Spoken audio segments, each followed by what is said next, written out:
Assalamualaikum warahmatullahi wabarakatuh. Welcome to Hyuyin Channel. Seperti biasa, Mimin akan menceritakan kisah kepahlawanan Chu Xingyun dalam anime Spirit Sword Shofrek. Selamat menyaksikan. Namun, Lian Ming tidak peduli dengan orang-orang ini. Pada saat ini, dia penuh darah dan membawa Zhu Hengyu ke kediaman Yu Lesan. Berbicara tentang kediaman Yu Lesan, juga mudah ditemukan. Untungnya, kompleks terbesar di desa Yusang adalah tempat tinggal Yu Lesan. Setelah datang ke kediaman Yu Lesan, Lian Ming mematahkan tenggorokannya dan berteriak. Yu Lesan, dasar keparat sialan, keluar dari sini. Suara Lian Ming menghabiskan semua kekuatannya, belum lagi Yu Lesan, bahkan seluruh desa Xinxiang bisa mendengarnya. Penduduk desa yang memiliki perbuatan baik itu segera berkumpul. Ada banyak diskusi di antara kerumunan, dan Lian Ming hanya melihatnya. Zhu Hengyu tidak terlalu peduli, hanya membunuh seorang pria dengan 39 paragraf tubuh sihir. Dia tidak merasakan kesulitan sama sekali. Bahkan lebih dari membunuh Yu Lesan ini, dia ingin melihat si Yue lebih cepat. Kediaman Yu Lesan segera membuka pintunya dan berjalan keluar selusin preman. Preman-preman ini tidak sederhana, semuanya adalah 29 dan 99 tingkat tubuh, dekat dengan kekuatan 30. Melihat Lian Ming, mata mereka penuh dengan sarkasme. Aku berkata Lian Ming, apakah kamu mencari kematian? Kakak memberimu kesempatan untuk melarikan diri, dan kamu berlari kembali. Kepala orang itu memandang Lian Ming dengan jijik dan mengejek. Lian Ming mengabaikan kaki anjing ini sama sekali, dan memarahi pemimpinnya. Wang Ergou, kamu membebaskanku. Beri aku bajingan Yu Lesan. Lao Zi akan mengambil nyawa anjingnya hari ini. Kata-kata Lian Ming sangat arogan. Hanya saja kata-katanya tidak hanya menakuti para penjahat ini, tetapi juga membuat semua orang tertawa. Haha. Lian Ming, kamu takut kehilangan hatimu. Meskipun preman ini satu atau dua tingkat lebih rendah dari Lian Ming, dua tingkat ini sebenarnya tidak ada artinya. Seperti kata pepatah, dua tinju tidak terkalahkan, tetapi para pahlawan tidak bisa bertahan. Jadi para penjahat ini bahkan tidak menonton Lian Ming sama sekali. Adapun Zhu Hengyu di belakang Lian Ming, nafas sudah tersembunyi saat ini, penjahat ini berpikir bahwa Zhu Hengyu hanyalah orang biasa. Perlu disebutkan di sini bahwa tingkat tubuh sihir dapat disembunyikan. Tapi level monster yang tersembunyi hanya bisa menyembunyikan mereka yang level monsternya lebih rendah dari mereka. Jika tingkat tubuh sihir lebih tinggi dari orang yang disembunyikan, maka tingkat tubuh sihir yang tersembunyi tidak berpengaruh di depan orang lain. Gagasan Zhu Hengyu untuk menyembunyikan level monster itu sederhana. Dia ingin melihat bagaimana Lian Ming akan menangani masalah ini. Ini sangat penting bagi Zhu Hengyu. Jika perawatannya sangat gagal, Zhu Hengyu tidak akan menerimanya bahkan jika Lian Ming adalah latihan kultivasi 30 langkah tubuh iblis dan dia masih terburu-buru untuk menjadikannya seekor kuda. Siapa orang-orang di sekitar Zhu Hengyu? Jian He, Gao Pengyi, Zheng Xiaoyu, Chang Sui. Yang mana bukan naga dan phoenix. Jika Lian Ming hanya orang biasa, Zhu Hengyu hanya bisa membiarkannya menjadi warga desa biasa. Tidaklah mudah untuk mengikutinya Zhu Hengyu. Lian Ming melihat bahwa preman Yu Lesan telah lama tidak mampu menahan kemarahan di hatinya. Melihat ejekan orang-orang ini, Yu Lesan marah, dan dia langsung menyerang orang yang bernama. Tapi meskipun Lian Ming ini tertegun oleh amarah, dia tidak bodoh. Dia tahu bahwa Zhu Hengyu memberinya dukungan, dia bisa melepaskan dan melakukan pekerjaan besar. Jika Zhu Hengyu tidak ada di sini hari ini, jangan katakan bahwa dia kembali ke desa Xinxiang dengan sangat terang sehingga dia bahkan tidak berani menginjakkan kaki di Pulau Xiaoyang. Tapi sekarang berbeda. Dengan Zhu Hengyu, dia akhirnya bisa membuka tinjunya dan menunjukkan keahliannya. Meskipun Lian Ming pernah memiliki kekuatan 30 segmen tubuh iblis, dia tidak berani menyinggung Yu Lesan bahkan demi Yu Lesan yang bersalah. Kematian orang tuanya biasa membuatnya irasional, dan hari itu ia akan membunuh Yu Lesan dan mereka sendiri. Tetapi kenyataannya juga kejam, Lian Ming bukan hanya lawan Yu Lesan, dia bahkan bukan lawan dari 20 segmen tubuh sihir. Tetapi hari ini berbeda. Dengan Zhu Hengyu, dewa besar yang berdiri di belakangnya, dia bisa pamer dengan gembira. Melihat serangan cepat Lian Ming, mereka mengobrol semua tercengang. Jelas mereka tidak berpikir bahwa Lian Ming hari ini akan benar-benar berani mati lagi. Bagaimanapun, Lian Ming ini telah dikalahkan oleh mereka sekali. Namun, saat bertarung, itu berubah dengan cepat. Seperti kata pepatah, lebih baik untuk memulai dulu, dan kemudian mulai menderita. Ofensif tak terduga Lian Ming kali ini, benar-benar menghasilkan efek. Sementara semua orang linglung, Lian Ming tiba-tiba menggerebek di depan pemimpin. Boom! Dengan suara keras, debu yang tak terhitung jumlahnya langsung terangkat di lapangan. Melihat ini, para penonton mundur satu demi satu untuk menghindari terpengaruh. Setelah beberapa napas, debu menyebar dan orang-orang melihat situasi dengan jelas. Saya melihat bahwa kepala orang itu langsung ditabrak oleh Lian Ming ke tanah. Bahkan jika Lian Ming dulu takut pada kepala, tetapi perbaikan 30 segmen tubuh iblis benar-benar solid. Meskipun orang yang dikepalai adalah pemimpin kelompok, ia hanya memiliki paragraf 29 dari tubuh.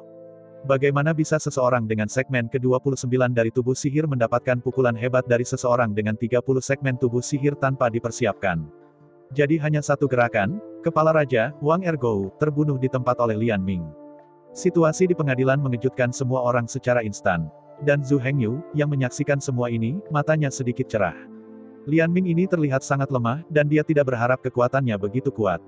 Anda harus tahu bahwa setengah hari yang lalu, Lian Ming masih sekarat di laut, tetapi sekarang ia telah menunjukkan serangan yang kuat. Jelas Lian Ming belum pulih, jadi pukulan yang dia berikan bukan kekuatan penuhnya. Tapi ini cukup membuktikan kekuatannya. Setelah sukses, Lian Ming tidak berani bersantai. Lagi pula, selusin preman ini berkumpul, dia sama sekali bukan lawan.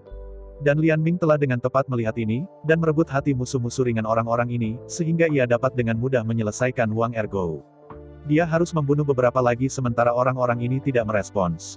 Kemudian Lian Ming membungkuk lagi dan bergegas ke halo lain. Boom! Ada suara keras lainnya, dan seorang preman lainnya dihempaskan ke tanah oleh Lian Ming. Dengan suara keras ini, beberapa orang mulai bereaksi. Lian Ming, kamu tidak tahu bagaimana caranya bercinta. Para preman dan orang-orang telah kembali satu demi satu, dan seseorang berteriak pada Lian Ming. Kemudian seseorang mengambil senjata dan menyerang Lian Ming. Melihat semua preman bergegas, Lian Ming juga tahu bahwa dia di luar kendali, dan dia tidak ragu untuk memasang postur ofensif dan dengan cepat mundur di belakang Zhu Hengyu. Semua orang tidak bisa melihat tingkat tubuh iblis Zhu Hengyu, tetapi berpikir dia adalah orang biasa yang menonton. Jadi dia berteriak pada Zhu Hengyu. Bocah yang keras kepala, pergilah, dan anak-anak lelaki harus mempelajari pelajaran ini hari ini. Bagus. Zhu Hengyu juga tidak jengkel, tetapi dia segera menjawab dan melintas ke kerumunan. Lian Ming bisa dibodohi sekarang. Zhu Hengyu, yang mengatakan ya, membantunya, dan hasilnya. Zhu Hengyu langsung berlari. Lian Ming menatap Zhu Hengyu di antara orang banyak dengan marah, ingin memarahi kalimat kejam dan tak tahu malu. Tetapi ketika dia mencapai mulutnya, Lian Ming akhirnya menelannya kembali. Alasannya sederhana, karena Zhu Hengyu adalah dermawan penyelamat nyawanya. Meskipun Zhu Hengyu menipunya, tetapi ini tidak menjadi alasan baginya untuk menghina dermawan yang menyelamatkan jiwa. Lian Ming menarik tangannya menunjuk Zhu Hengyu, dan menghela nafas tak berdaya, mengungkapkan senyum kecut tentang penghinaan diri. Lupakan saja, yang penting hanyalah kematian. Setelah berbicara, Lian Ming berbalik dan menatap kelompok preman Yu Lesan di depannya. Lao Su tidak bisa membunuh Yu Lesan hari ini, bunuh saja beberapa dari kalian. Ayah dan ibu, maafkan kesalehanmu yang berbakti.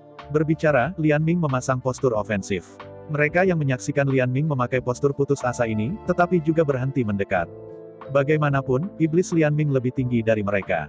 Meskipun Lian Ming tidak dapat membunuh mereka semua, Lian Ming dapat membunuh beberapa orang di bawah pengepungan semua orang selama dia bertarung dengan luka-lukanya dan membunuh mereka. Dan para penjahat yang hadir, tidak ada yang mau menjadi orang yang terbunuh. Jadi pemandangan itu menjadi stagnasi untuk sementara waktu. Dan Lian Ming menunggu kesempatan ini, melihat para penjahat yang ragu-ragu, Lian Ming berteriak marah pada mereka. Yu Lesan, pamanmu. Setelah dimarahi, Lian Ming langsung membungkuk untuk mempersiapkan pertarungan maut ini. Semua preman juga menahan napas, selalu menjaga terhadap serangan tiba-tiba Lian Ming. Di adegan selanjutnya, semua orang dikejutkan oleh dagu. Saya melihat bahwa Lian Ming dalam sikap menyerang, dan dia akan bergegas ke para penjahat. Tetapi pada saat ini, Lian Ming tiba-tiba berbalik dan kemudian melompat ke kerumunan. Kemudian Lian Ming mulai melarikan diri tanpa kehidupan di antara kerumunan. Ada keributan gangguan di antara kerumunan. Yu Lesan, kamu tunggu Lao Su, dan Lao Su akan kembali untuk membalas dendam. Lian Ming melarikan diri dengan putus asa, tetapi juga berteriak di belakangnya. Ini membuat semua orang tak terduga. Mereka pikir Lian Ming sedang mencari Yu Lesan untuk melawan kali ini. Tapi saya tidak memikirkannya, apalagi mati-matian, bahkan Ming Ming ini bahkan tidak melihat wajah Yu Lesan, sudah mulai melarikan diri. Zhu Hengyu merasa geli dengan menyaksikan serangkaian aksi ini. Dia ingin melihat seberapa besar potensi yang bisa diinspirasi oleh Lian Ming ketika menghadapi kesulitan. Tanpa diduga, potensi itu tidak menggairahkan Lian Ming, tetapi mengilhami sifatnya. Tapi ini persis bagaimana Zhu Hengyu juga bertemu Lian Ming lagi. Penakut dan bau, tetapi tegas dan jenaka. Ini adalah evaluasi Zhu Hengyu tentang Lian Ming. Dan rasa takut Lian Ming hanya di hadapan lawan yang kuat. Ini tidak terlalu pemalu, lebih baik untuk memahami situasinya. Jika Lian Ming menghadapi preman-preman ini, ia tahu bahwa ia akan lebih baik jika kalah. Zhu Hengyu agak kecewa dengannya. Tatap muka dengan lawan kuat Anda, melarikan diri selalu merupakan pilihan terbaik. Dan Lian Ming sangat menentukan, karena dia tahu dia tak terkalahkan, dia memilih untuk berlari tanpa ragu-ragu. Dan dia sangat cerdas. Lian Ming tahu bahwa jika dia berbalik dan berlari, dia tidak akan bisa melarikan diri. Itu sebabnya dia akan memiliki pertunjukan yang sepertinya dia akan putus asa. Dan akting ini jelas membodohi semua orang. Meskipun ini agak tidak tahu malu, Zhu Hengyu harus mengakui bahwa inilah yang dapat dilakukan Lian Ming, pilihan terbaik.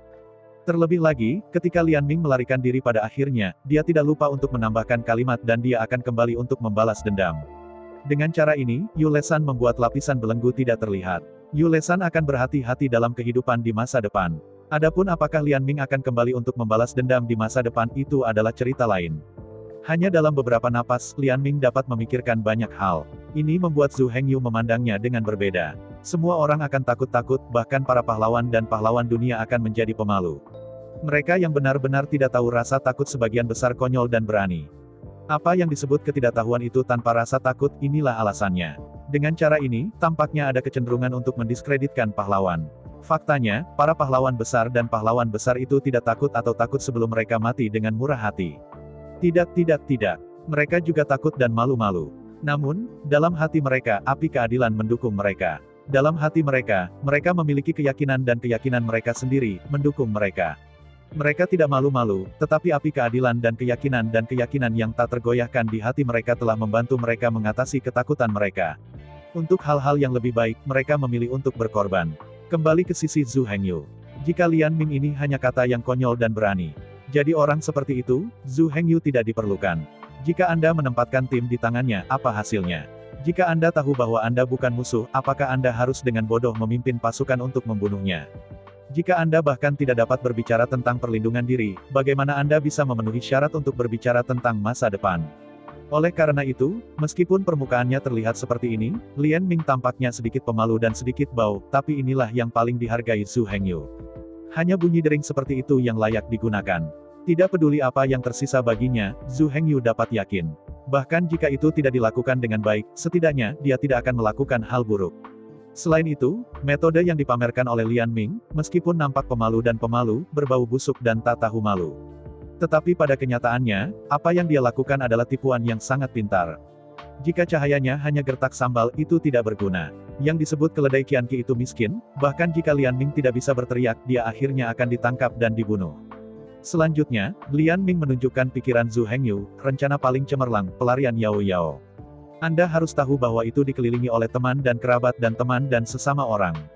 Mampu meletakkan wajah Anda, meninggalkan martabat Anda, berbalik dan melarikan diri dengan sangat rendah itu tidak memerlukan sedikit kebijaksanaan, tetapi kebijaksanaan lebih besar dari langit.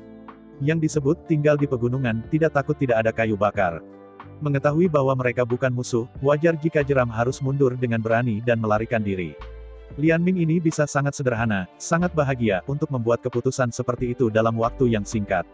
Dan tanpa ragu, tanpa eksekusi yang ceroboh. Ini cukup untuk membuktikan bahwa Lian Ming jelas seorang yang sombong dengan kebijaksanaan dan ketekunan yang hebat. Meskipun pendekatan Lian Ming tampaknya bagi banyak orang, tampaknya sangat tanpa wajah. Tapi untuk pria bijak sejati, apa wajah itu? Jika Anda bahkan tidak bisa mematahkan wajah, pasti sulit untuk membuat perbedaan besar. Belum lagi bagaimana Zhu Hengyu dikagumi. Di sisi lain, para penjahat itu juga tercermin. Semua orang memarahi Lian Ming tanpa malu sambil mengejarnya. Hanya setelah preman-preman ini melewati kerumunan, dinding api besar langsung naik, langsung menghalangi jalan mereka. Preman-preman ini bukan orang bodoh, mereka yang tahu bahwa tembok api ini digunakan harus menyelamatkan Lian Ming. Zhu Hengyu mengabaikan permintaan Yue Lesan, tetapi menatapnya dengan dingin dan bertanya. Dari mana kamu mendapatkan senjata ini? Ketika Yue Lesan mendengar pertanyaan Zhu Hengyu, dia tidak bisa membantu tetapi sedikit bergidik. Dia sepertinya menemukan bahwa Zhu Hengyu tampak tertarik pada pedang esnya. Untuk bertahan hidup, Yue Lesan berkata dengan datar kepada Zhu Hengyu. Jika pahlawan menyukai pedang es ini, aku akan memberikannya padamu. Maafkan aku. Zhu Hengyu tidak bergerak sama sekali dan masih berkata dengan dingin. Dari mana pedang ini berasal? Melihat Zhu Hengyu tidak tertarik pada pedang es di tangannya, Yue Lesan berpikir lagi. Sepertinya orang ini tertarik pada asal-usul pedang ini, tebak Yue Lesan. Hanya saja pedang es ini dibeli olehnya di lelang bersama Pulau Xiaoyang. Di mana dia akan tahu sejarah spesifiknya. Namun, mentalitas Yue Lesan tidak buruk, dia melihat Zhu Hengyu ingin tahu asal-usul pedang es di tangannya. Memikirkan ini, Yue Lesan memikirkannya. Pahlawan ini, aku tahu asal-usul pedang es ini. Tapi kamu harus berjanji untuk tidak membunuhku dulu, aku akan memberitahumu. Rencananya Yulesan adalah memperlambat para prajurit, dia ingin Zhu Hengyu memindahkan pedang sihir yang mengenai alisnya terlebih dahulu. Selama pedang sihir Zhu Hengyu bergerak, dia akan memiliki kesempatan untuk hidup. Pada saat itu dia sudah tahu metode Zhu Hengyu, dan akan sulit bagi Zhu Hengyu untuk mencoba membunuhnya lagi. Hanya saja perhitungan Yulesan bagus, tapi bagaimana Zhu Hengyu bisa dibodohi? Terakhir kali, dari mana pedang es itu berasal? Zhu Hengyu mengabaikan komentar Yulesan dan bertanya dengan dingin. Kali ini Yulesan benar-benar panik. Zhu Hengyu tidak punya omong kosong lain, hanya ingin tahu asal-usul pedang es. Terus seperti ini, Yulesan benar-benar pergi.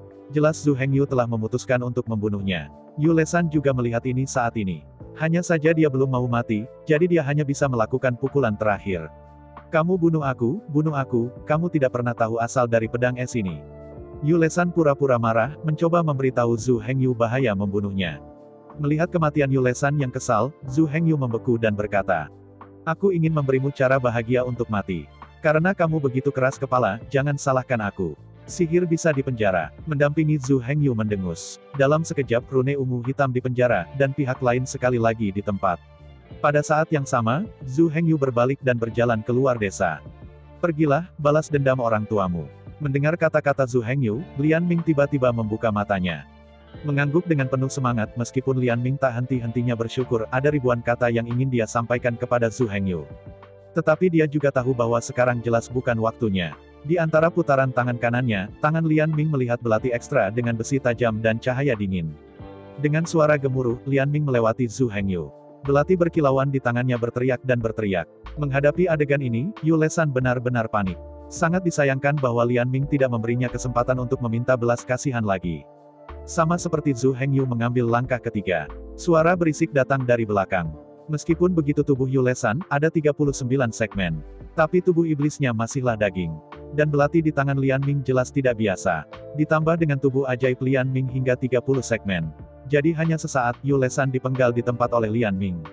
Melihat kepala ngeri Yulesan, dia berguling di tanah.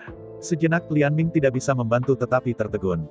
Hari-hari ini, dalam gambar seperti itu, dia tidak tahu berapa kali dia bermimpi. Tetapi setiap kali saya terbangun dari mimpi, saya menemukan sedih bahwa itu hanya mimpi. Tetapi saya tidak pernah berpikir bahwa mimpi itu menjadi kenyataan tanpa terduga.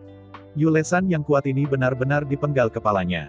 "Ayah, ibu, bayi telah membalaskan dendammu." Menatap langit, Lian Ming berlutut, kera itu menangis seperti darah, dan menangis dengan keras. Mendengarkan suara di belakangnya, Zhu Hengyu tidak bisa membantu tetapi menggelengkan kepalanya. Pembunuh membayar nyawanya, dan debitor membayar uang. Ini adalah hukum sejak zaman kuno. Yulesan ini dapat dianggap sebagai orang mati. Lian Ming, sebagai anak manusia, melaporkan balas dendam membunuh ayahnya dan membunuh ibunya, dan tidak ada yang bisa mengatakan apa-apa. Adapun untuk menanyakan tentang asal-usul pedang, Zhu Hengyu murni penasaran. Karena pihak lain menolak untuk mengatakan itu bukan masalah besar. Jangan dengarkan. Saya ingin menggunakan ini untuk mengikat Zhu Hengyu dan melarikan diri dari perampok kematian, itu hanya berpikir terlalu banyak. Bagi Zhu Hengyu, Yulesan melakukan kejahatan kematian, baik dia mengatakannya atau tidak, kejahatannya tidak akan berkurang. Harus menjadi hukuman mati, maka itu masih merupakan hukuman mati. Zhu Hengyu telah memberikan kesempatan. Peluang yang sama, Zhu Hengyu tidak akan memberikan kedua kalinya. Karena itu, kematian Yulesan ini, tidak ada yang bisa menyalahkan siapapun. Salahkan dirinya sendiri. Beberapa orang mungkin mengatakan bahwa karena kejahatan tidak akan berkurang, mengapa Zhu Hengyu memberinya kesempatan? Bukankah itu berarti kejahatan tidak akan berubah? Ini memang masalahnya. Apa yang Zhu Hengyu lakukan sekarang sebenarnya adalah untuk jalan surga. Dia sendiri tidak mengubah kemampuan dan kualifikasi kejahatan pihak lain. Namun pepatah lama mengatakan, Tuhan memiliki kebajikan yang baik. Karena ini adalah jalan bagi langit, maka Anda harus tahu sedikit. Itulah jalan menuju surga. Karena itu, bahkan kejahatan Yulesan ini harus mati. Namun, karena itu adalah cara untuk pergi ke surga, ia harus diberi sinar vitalitas. Jika Yulesan setuju dengan Zhu Hengyu dan mengikutinya kembali ke Pulau Tianmo untuk berlatih keras, Zhu Hengyu bisa menyelamatkannya seumur hidupnya. Tapi hukuman mati dikecualikan, kejahatan langsung tidak bisa dihindari. Ia akan menggunakan hidupnya untuk menebus dosa-dosa yang ia ciptakan. Sangat disayangkan bahwa Yulesan tidak merebut vitalitas lini pertama itu saja. Dalam hal ini, tidak ada yang perlu dibicarakan. Apakah dia mengatakan sumber pedang atau tidak? Tidak ada yang akan mengubah akhir hidupnya. Pembunuh yang disebut membunuh. Karena dia membunuh orang tua Lian Ming, maka dia mati di tangan Lian Ming, dan dia dianggap telah meninggal dengan baik. Seperti pepatah lama, Skynet kaya, jarang tetapi tidak bocor. Itu harus di sini. Pada saat ini, rumah Yu Lesan ditinggalkan dengan melolong Lian Ming dan Yu Lesan yang telah dipisahkan dari tubuh. Zhu Hengyu datang ke gerbang rumah Yu Lesan. Zhu Hengyu merasa perlu memberi Lian Ming waktu agar dia benar-benar bisa melampiaskan emosinya. Poin lainnya adalah dia akan menyapa teman yang telah lama hilang. Dengan peristiwa besar yang terjadi di desa, Si Yue bertindak sebagai penjaga dan pengelola sementara desa. Pasti akan memeriksa situasinya, dan hasilnya seperti yang diharapkan Zhu Hengyu. Namun, Zhu Hengyu berdiri di pintu untuk waktu minum teh, dan Si Yue membawa keempat anggota tim di bawah komandonya. Melihat Zhu Hengyu berdiri di pintu, wajah Si Yue pertama kali tampak terkejut. Lalu bahagia. Lalu datanglah kejutan. Kenapa kamu di sini? Si Yue bertanya, menatap Zhu Hengyu dengan ragu. Bagaimana? Apakah kamu tidak menyambut saya? Zhu Hengyu menatap Si Yue dengan senyum di wajahnya. Bagaimana mungkin Si Yue tidak bahagia, tetapi karakter Si Yue adalah dingin alami. Ekspresi tanpa wajah adalah fitur istimewanya. Rangkaian ekspresi Si Yue barusan menunjukkan semua yang ingin dia katakan. Keduanya telah bersama begitu lama, dan tentu saja Zhu Hengyu tahu apa yang dikatakan Si Yue. Hanya saja saya belum melihatnya untuk waktu yang lama, Zhu Hengyu entah kenapa ingin membuat lelucon. Setelah mendengarkan lelucon Zhu Hengyu, alis Si Yuexiu sedikit berkerut, dan dia menatap Zhu Hengyu dengan sedikit mencibir. Ini membuat empat pemain di belakang Si Yue tercengang. Mereka telah mengikuti Si Yue selama lebih dari 3 bulan. Belum lagi ekspresi licik semacam ini, bahkan dengan senyum yang sama, Si Yue tidak pernah menunjukkan mereka di depan mereka. Secara pribadi, mereka menyebut Si Yue keindahan gunung es. Namun, kemunculan Zhu Hengyu hari ini memungkinkan mereka untuk mendapatkan wawasan. Mereka tidak hanya melihat ekspresi bahagia Si Yue, tetapi mereka juga beruntung melihat penampilan Si Yue yang sangat langka dan halus. Orang-orang ini tentu saja tahu Zhu Hengyu, dan mereka tidak hanya tahu Zhu Hengyu, tetapi juga tahu bahwa Zhu Hengyu menghadapi Su Ziyun untuk bersaing demi Si Yue. Pada awalnya mereka juga meragukan kebenaran masalah ini. Setelah semua, bagaimana bisa seorang murid sekte biasa seperti Zhu Hengyu dapat dibandingkan dengan kebanggaan bangga Su Ziyun? Untuk masalah ini, mereka bahkan memiliki keberanian untuk bertanya kepada Si Yue secara pribadi. Itu hanya hukuman tersamar Si Yue pada akhirnya. Jadi kejadian ini juga menjadi misteri yang belum terpecahkan sehingga mereka berada di lubuk hati mereka. Hari ini, kinerja Si Yue tampaknya telah menunjukkan sesuatu kepada mereka. Tetapi bahkan jika mereka bisa melihat sesuatu, tetapi dengan pelajaran terakhir Si Yue menjadi marah, mereka hanya berani menebak di dalam hati mereka, tidak pernah berani berbicara dengan santai, atau bertanya langsung kepada Si Yue. Pada saat ini, Si Yue juga tahu bahwa dia rusak, jadi dia membuang ekspresinya dan mengembalikan penampilan keindahan gunung es lagi. Tapi dia menyipitkan mata pada empat pemain. Ini adalah tampilan peringatan, hati empat anggota tim seperti cermin. Dengan peringatan Si Yue, keempatnya juga tahu apa yang dia maksud. Jadi keempat orang ini berpura-pura tidak tahu apa-apa, membubarkan penonton, sehingga Zhu Hengyu dan Si Yue memiliki kesempatan untuk bergaul dan berbicara satu sama lain. Orang-orang ini berpikir dengan hati-hati, Zhu Hengyu di samping melihat dengan jelas, melihat mata yang kompleks sebelum mereka berempat pergi, dia tidak bisa menahan diri untuk menggelengkan kepalanya sambil tersenyum. Sepertinya keempat orang ini berhutang untuk membersihkan lagi. Si Yue berbicara dengan kejam. Untuk hal-hal kecil ini, Zhu Hengyu secara alami akan mengabaikannya, hanya tersenyum kecil, dan tidak akan melanjutkan topik ini. Lalu Zhu Hengyu memberitahu Si Yue tentang Lian Ming. Mendengar bahwa Yu Lesan telah terbunuh, Si Yue mendesah pelan. Melihat Si Yue, Zhu Hengyu melangkah maju dan menepuk pundaknya. Sebenarnya, Si Yue sudah lama ingin membunuh Yu Lesan. Hanya saja bencana yang disebabkan oleh samudra akan segera datang. Bahkan jika karakter Yu Lesan buruk, tidak peduli seberapa buruk dia juga kekuatan tempur terkuat di desa. Ini tidak diragukan. Poin lain adalah bahwa Si Yue bukan lawan Yu Lesan. Karena itu, Si Yue telah berkultivasi dengan gila selama ini untuk meningkatkan level iblis. Berharap untuk dapat meningkatkan ke segmen ke-39 dari tubuh sihir, atau bahkan segmen ke-40 dari tubuh sihir, sehingga Yu Lesan dapat dibunuh dengan tangan. Hanya dalam 3 bulan, meskipun Si Yue sangat berbakat, dia tidak memiliki bakat alkimia dari Zhu Hengyu. Sekarang Si Yue hanya dapat menghasilkan keabadian tingkat kedua. Dan bahkan jika Si Yue memiliki bakat alkimia Zhu Hengyu, dia tidak memiliki pelayan keluarga ular laut seperti Chang Sui. Zhu Hengyu, mereka dapat naik begitu cepat dalam waktu singkat mengandalkan air biru untuk mendapatkan kembali banyak bahan obat langka dari keluarga ular laut. Ini adalah bahan obat langka, abadi langka yang disempurnakan, yang dapat membantu semua orang di desa iblis meningkat sangat banyak. Jelas Si Yue tidak memiliki ini. Meskipun dia memiliki pra-perjalanan di tangannya, dan Lao mengirimnya obat mujarab. Salah satu yang paling berharga adalah rintangan pemecah cahaya 4 tingkat perak. Dengan bantuan penghalang cahaya perak ini, si Yue berhasil menembus belenggu tingkat 30. Kalau tidak, belenggu 30 level ini tidak mudah ditembus. Silver Light Breaking kendala secara alami jarang terjadi. Namun, sebagai murid dekat dari Master Iblis dari leluhur pedang iblis domba dantang, tidak ada masalah untuk mendapatkan penghalang cahaya perak. Meskipun spar perak sangat langka, dan sangat berharga. Namun, Zhu Hengyu pergi melaut hanya beberapa kali dan bertemu 2. Bahkan jika Anda beruntung, Anda tidak akan menemukannya.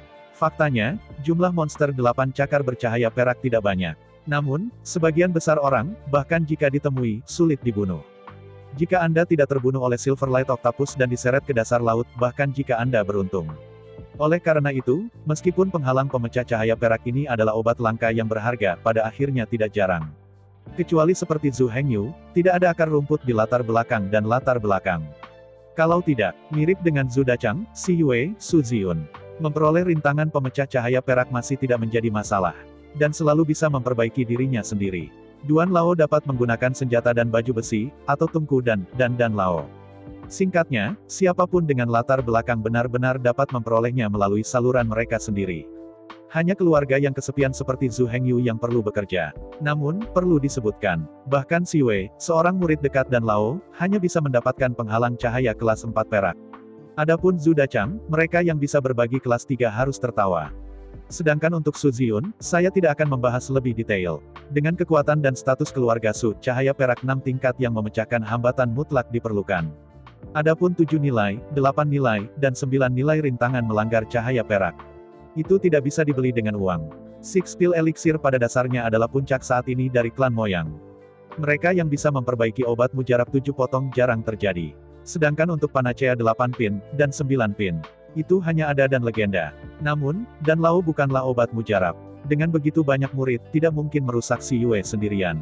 Karena itu, obat mujarab yang dia berikan kepada Si Yue sebenarnya terbatas, dan segera digunakan oleh Si Yue.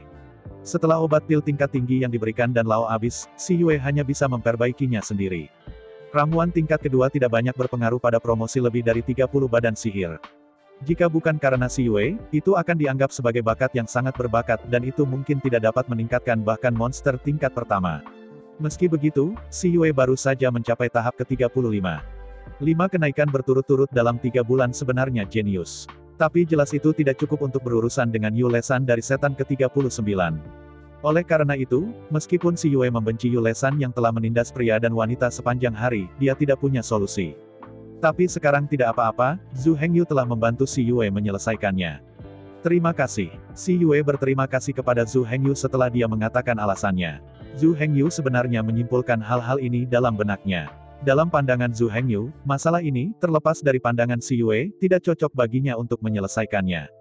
Begitu Si Yue dan 4 anggota timnya bergandengan tangan, aku khawatir mereka bukan lawan satu sama lain. Kedua, ada puluhan teman anjing Hupeng yang dikumpulkan oleh Yu Lesan. Apakah itu head up atau pertarungan kelompok, Si Yue sebenarnya bukan lawan. Karena itu, tidak peduli betapa tidak puasnya Si Yue, dia hanya bisa melepaskannya. Sebenarnya, situasi ini tidak hanya ditemui oleh Si Yue, itu selalu terjadi selama ribuan tahun. Semua anak-anak Jianzong yang ditugaskan di sini hanya bisa menelan suara mereka. Lagi pula, dengan Yu Lesan dan geng kecilnya, tidak masalah untuk menjaga desa. Karena itu, semua murid Jianzong secara tidak sadar memilih toleransi. Dan mundur 10.000 langkah dan katakan. Bahkan jika Si Yue bisa mengalahkan Yu Lesan dan tim kecilnya. Si Yue juga tidak cocok untuk membunuh orang-orang ini. Untungnya, kata Yu Lesan, tetapi kelompok teman rubahnya sangat rumit. Jika Anda benar-benar ingin membunuh teman-teman rubah ini, maka Anda akan segera menyinggung seluruh desa. Anda tahu, meskipun teman-teman rubah Yu Lesan tidak tertahankan, tetapi setelah perhitungan yang cermat, hampir setiap rumah tangga di desa ini, dan beberapa dari orang-orang ini, telah dibesarkan bersama mereka. Begitu Si Yue membuka cincin pembunuhan, itu akan ditentang oleh seluruh desa. Meskipun mereka benar-benar omong kosong. Tetapi anak-anak dari keluarga mereka sendiri dapat mengendalikan diri mereka sendiri.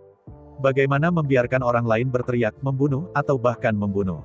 Oleh karena itu, meskipun Si Yue dapat meminta bantuan Dan Lao, dia mengirim murid senior dan Tang untuk datang dan membunuh Yu Lesan. Bahkan, jalan ini tidak akan berfungsi. Justru mempertimbangkan ini. Karena itu, Zhu Hengyu tidak pergi menemui Si Yue setelah memasuki desa. Alasan untuk ini adalah untuk sepenuhnya menghapus Si Yue dari masalah ini. Begitu dia melihat Si Yue pertama, dan kemudian pergi ke Yu Yuesan dengan Si Yue, rasanya berubah lagi. Ini menjadi Si Yue berkolusi dengan orang luar dan mengintimidasi penduduk desa di desa. Setelah ini terjadi, seluruh desa pasti akan bertarung melawan musuh dan melawan Si Yue. Setelah mempertimbangkan semuanya dengan jelas, Zhu Hengyu sama sekali tidak mencari Si Yue, tetapi langsung pergi ke Lian Ming untuk menemukan tingkat hiburan. Dan saat pertandingan sesungguhnya, Zhu Hengyu tidak berinisiatif memprovokasi. Bahkan, ketika Yu Lesan dan kaki anjingnya maju untuk memarahi Zhu Hengyu, dia bahkan tersentak langsung dan bersembunyi di kerumunan. Baru pada akhirnya Yu Lesan bertindak terlebih dahulu, dan Zhu Hengyu memilih untuk melawan balik dalam membela diri. Dan yang paling penting, bahkan dalam serangan balik bela diri, Zhu Hengyu pada akhirnya tidak mengenai si pembunuh. Itu hanya trik sulap yang bisa menahan Yu Lesan di tempatnya. Bukan Zhu Hengyu yang benar-benar membunuh Yu Lesan, tapi Lian Ming. Akibatnya, tidak ada yang bisa mengatakan apapun. Meskipun Yu Lesan adalah seorang penduduk desa, Lian Ming adalah leluhur 8 generasi yang tinggal di sini sebagai sesama penduduk desa. Yu Lesan membunuh orang tua Lian Ming. Kemudian Lian Ming memenggal Yu Lesan untuk membalas dendam ayah dan ibunya. Warga desa tidak hanya akan memiliki perasaan konfrontasi dan jijik. Sebaliknya, saya akan merasa sangat lega. Bagaimanapun, Yu Lesan telah menggertak terlalu banyak orang selama bertahun-tahun. Dengan cara ini, dapat digambarkan sebagai manfaat ganda. Tidak hanya membantu Si Yue membersihkan batu sandungan yang menonjol ini. Dia juga melaporkan balas dendam membunuh ayah dan ibunya untuk Lian Ming. Dalam keseluruhan proses, Zhu Hengyu dan Si Yue tidak melakukan apapun. Meskipun tidak bisa dikatakan, kematian Yu Lesan sama sekali tidak ada hubungannya dengan keduanya. Namun pada kenyataannya, hubungan ini dicintai oleh penduduk desa. Zhu Hengyu dan Si Yue tidak membantu penyalahgunaan. Sebaliknya, ia membantu Yu Lesan dan melaporkan balas dendam karena membunuh ayah dan ibunya. Inilah yang disukai semua penduduk desa. Tidak peduli dunia mana, untuk jalan surga, keadilan Kuangfu, akan selalu dihormati dan dipuji. Melihat sekeliling seluruh proses, tindakan Zhu Hengyu dapat digambarkan sebagai menetes. Inilah yang paling dikagumi Si Yue. Jangan melihat Zhu Hengyu yang terlihat muda dan sangat tidak dewasa. Tetapi jika benar-benar melakukan sesuatu itu disebut pedas lama. Itu adalah pengkhianat tua. Sekarang Zhu Hengyu hanya perlu menunggu diam-diam untuk melihat bagaimana kemampuan Lian Ming ini. Menilai dari penampilan Lian Ming sebelumnya dalam berbicara dan melakukan banyak hal, Zhu Hengyu cukup puas.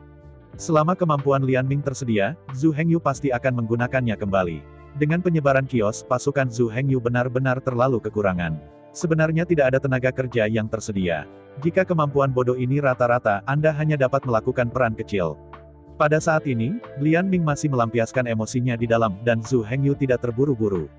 Melihat tubuh sihir Si Yue naik selama 5 bulan berturut-turut dalam 3 bulan, Zhu Hengyu dengan tulus mengucapkan selamat kepadanya. Tapi Si Yue tidak makan set Zhu Hengyu sama sekali, wajahnya dingin. Jangan merendahkanku. Setelah mendengar kata-kata Si Yue, Zhu Hengyu tertawa 2 kali untuk menyembunyikan rasa malunya. Memang, dalam 3 bulan yang sama, tubuh iblis Zhu Hengyu telah ditingkatkan sebanyak 8 paragraf. Zhu Hengyu seperti itu, selamat untuk Si Yue, yang baru saja mengangkat 5 segmen tubuh dalam 3 bulan, memang tampak agak ironis. Hanya saja Zhu Hengyu tidak memiliki ide ini di dalam hatinya. Si Yue hanya mengatakan ini karena kesalahannya sendiri. Mereka memiliki hubungan yang begitu dekat, hanya untuk berbahagia satu sama lain, tidak saling cemburu. Pada saat ini, tangisan teriakan di halaman telah banyak menghilang. Tetapi tidak ada tanda-tanda berhenti. Jadi Zhu Hengyu dan Si Yue berbicara tentang pengalaman kultivasi mereka dan pengalaman alkimia baru. Ketika berbicara tentang pengalaman kultivasi, Si Yue hanya terkejut dengan bakat abnormal Zhu Hengyu.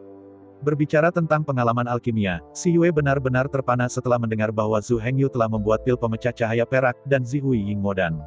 Si Yue sudah menjadi jenius alkimia, dan begitu dia mencapai tahap ke-30 dari tubuh iblis, dia dapat memperbaiki eliksir tingkat kedua. Dan cabul Zhu Hengyu bahkan telah mampu memperbaiki obat mujarab tingkat ketiga. Melihat pria yang tersenyum di depannya, Si Yue benar-benar tidak tahu harus berkata apa. Setelah memegangnya untuk waktu yang lama, Si Yue akhirnya mengulurkan hanya 2 kata. Menyimpang. Meskipun 2 kata ini relatif tidak menyenangkan, Zhu Hengyu tahu bahwa ini adalah untuk memujinya. Jadi Zhu Hengyu tidak keberatan, tersenyum pada Si Yue dengan senyum di wajahnya. Si Yue mengembalikan mata putih besarnya. Kemudian keduanya mengobrol tentang situasi saat ini. Namun, pembangunan kota setan dan 2 hal perdagangan dengan suku Hai masih menjadi rahasia utama. Zhu Hengyu tidak akan memberitahu Si Yue. Bukan karena Zhu Hengyu takut Si Yue akan mengungkapkan rahasianya, tetapi Zhu Hengyu takut bahwa setelah Si Yue mengetahui hal-hal ini, ia akan menyebabkan beban psikologis baginya. Bagaimanapun, masalah perdagangan dengan kewarganegaraan Hai masih sangat mengejutkan. Jadi Zhu Hengyu baru saja mengobrol dengan Xi Yue tentang situasi Zhu Xiaomei saat ini, serta kepala desa tua dan Tianji Liuji. Mendengarkan Pulau Anping, Xi Yue tidak hanya tidak bersimpati dengan Zhu Hengyu, tetapi juga iri dengan Zhu Hengyu.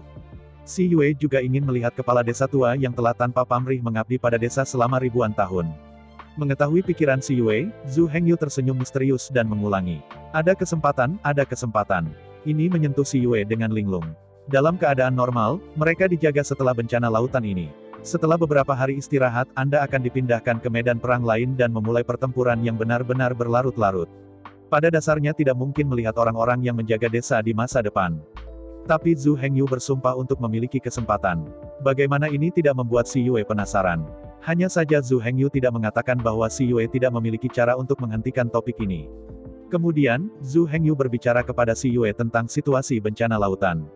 Zhu Hengyu tidak banyak bicara, dia hanya mengatakan bahwa ular laut yang menyerang Pulau Xiaoyang berusia 18 tahun.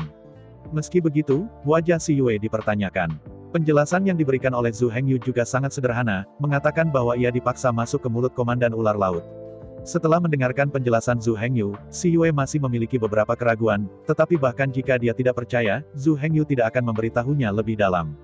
Cukup Xi Yue menganggap ini sebagai mendengarkan nyata. Ketika saatnya tiba, Zhu Hengyu secara alami akan memberitahunya seluruh kebenaran.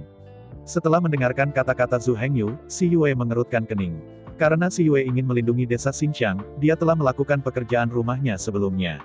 Selama bertahun-tahun, Pulau Xiaoyang belum menjadi pulau penyerang utama ular laut. Karena alasan inilah Pulau Xiaoyang telah menjadi tempat untuk dicoba oleh orang yang direkrut. Tapi kali ini berbeda, untuk menangani 9 desa ini, suku ular laut memiliki sebanyak 18 komandan ular laut. Bagaimana ini tidak mengkhawatirkan Xi Yue? Melihat Xi Yue, Zhu Hengyu tersenyum sedikit dan berkata, "Tenang, jika kamu tidak tahan, teriak namaku. Aku akan datang untuk mendukungmu sesegera mungkin." Melihat senyum hippie Zhu Hengyu, Xi Yue menatapnya lagi.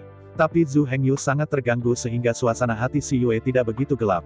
Seperti kata pepatah, para prajurit akan menutupi air. Terlepas dari berapa banyak ular laut dia datang, dia sudah selesai. Dalam pandangan Xi Yue, Zhu Hengyu bisa memaksakan hal-hal seperti itu. Maka Moyang Jianzong pasti tahu penyebaran ular laut ini. Juga harus ada tindakan pencegahan.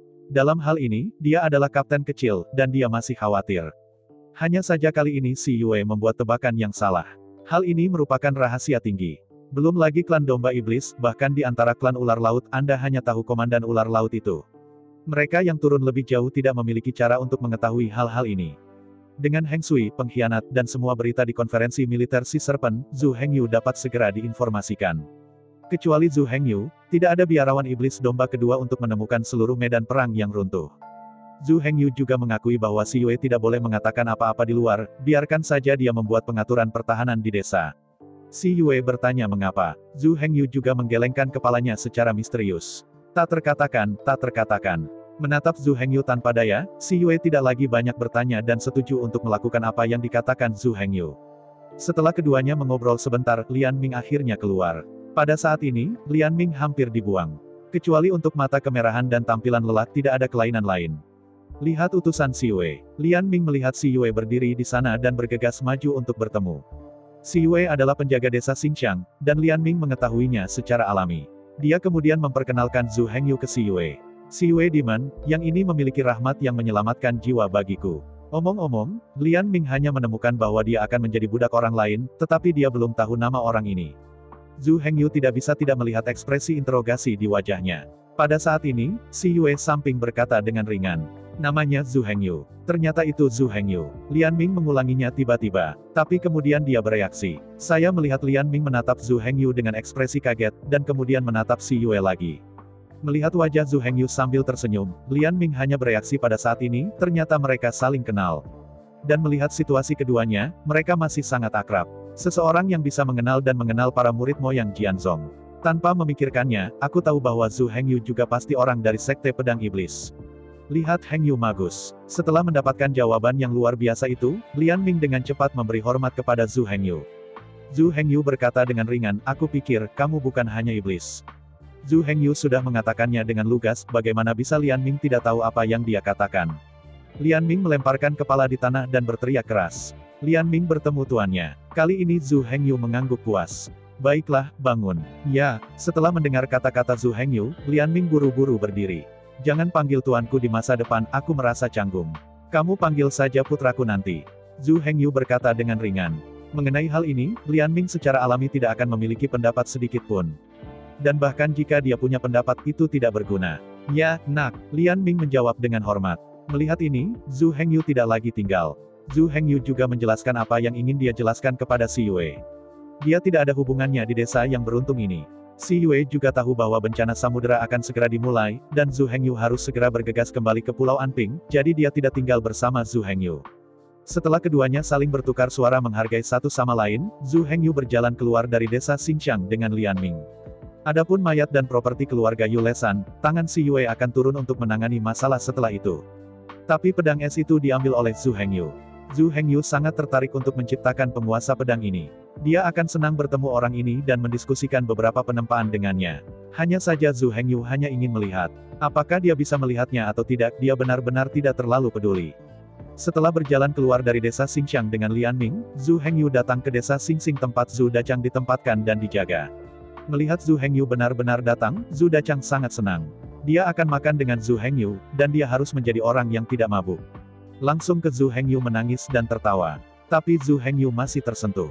Persahabatan Zhu Dachang yang begitu bergairah dan tulus benar-benar langka sekarang. Jadi bagi Zhu Dachang, Zhu Hengyu selalu menjaga hati yang tulus. Namun, bencana laut akan segera dimulai, dan dia harus bergegas kembali ke Pulau Tianmo. Setelah mendengar pengunduran diri Zhu Hengyu, Zhu Dachang secara alami kehilangan hatinya. Tapi dia bukan jenis onar yang tidak masuk akal. Banyak hal diprioritaskan, dan sekarang ini bukan kesempatan yang baik untuk minum. Jadi setelah Zhu Hengyu mengundurkan diri, Zhu Dachang tidak lagi bersikeras. Setelah itu, keduanya mengobrol tentang situasi mereka saat ini. Pada saat ini, Zhu Dachang juga menerima penghalang cahaya perak yang diberikan Duan Lao kepadanya, dan mencapai tahap 34 tubuh sihir. Berbagai sumber daya, keabadian, senjata, baju besi. Itu adalah murid-murid Zongmen, perbedaan terbesar dari para biarawan sipil. Ini juga merupakan alasan paling mendasar mengapa para murid lebih unggul dari para beku sipil. Biksu sipil biasa-biasanya harus terjebak dalam belenggu selama lebih dari 100 tahun. Bahkan sebuah kartu adalah ribuan tahun. Para murid Zongmen, terutama para murid, pada dasarnya akan membagikan penghalang cahaya perak. Belenggu di tingkat 30 pada dasarnya bukan masalah bagi murid Zongmen. Tetapi bagi orang awam, ambil contoh biksu asli desa Anping sebagai contoh. Ada lebih dari 130 biksu. Tetapi untuk 30 atau lebih setan, hanya kepala desa tua saja. Tidak ada rintangan yang memecah cahaya perak, 30 setan, adalah keadaan tertinggi dari kebanyakan beku.